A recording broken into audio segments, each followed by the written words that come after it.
FNN is preempting this week's Shoplifting in Arkansas Fix News Now report because the following IHOP opinion is freaking important.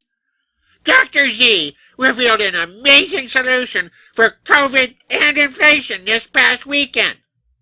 And because I couldn't say it better, here's an exclusive IHOP report in Dr. Z's own perfect prose. So, buckle up and listen up. The virus will keep replicating and mutating freely among billions of people. Say what?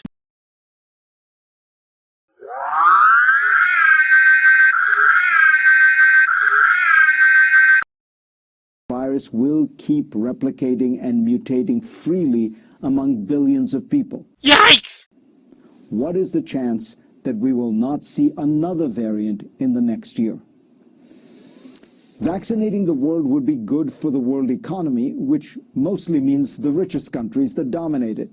In May of this year, the IMF released a proposal that calculated that vaccinating the world by 2022 would cost $50 billion, but a failure to do so could cost the world by 2025 $9 trillion.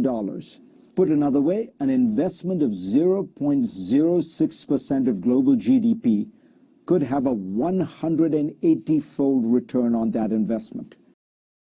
The hot economic topic is inflation and what is causing it. The Biden administration's COVID relief spending is often blamed for triggering it. Strikingly, though, we see rising inflation almost everywhere, including in countries that did not spend freely after the pandemic. So what could explain this global inflation? Well, protectionist policies like Trump's trade war with China and Biden's Buy American. Former U.S. Treasury Secretary Larry Summers wrote, "Tariff reduction is the most important supply-side policy the administration could undertake to combat inflation." The connection between rising protectionism and inflation is obvious. For the last 3 decades, countries have been aggressively sourcing goods from across the world because they are cheaper. Add to this supply chain disruptions and sudden increases in demands for goods, and you have inflation rising everywhere.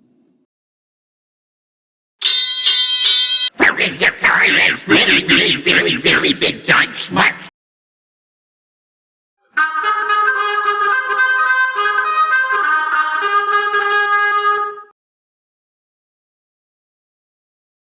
Dr. Z has a real big finish now, so listen close.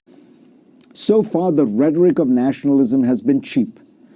But as countries have turned that rhetoric into policy, the costs are mounting. They're being felt by the poorest in the world, and they will hurt the working classes in rich countries the most. The answer is obvious: greater global cooperation in public health, trade, and more. But will any national leader dare to say this? Go to cnn.com/Fareed for a link to my Washington Post column. And let's get started. Dr. Z is my idol. And don't go shoplifting in Arkansas until you see my report next Tuesday. Goodbye.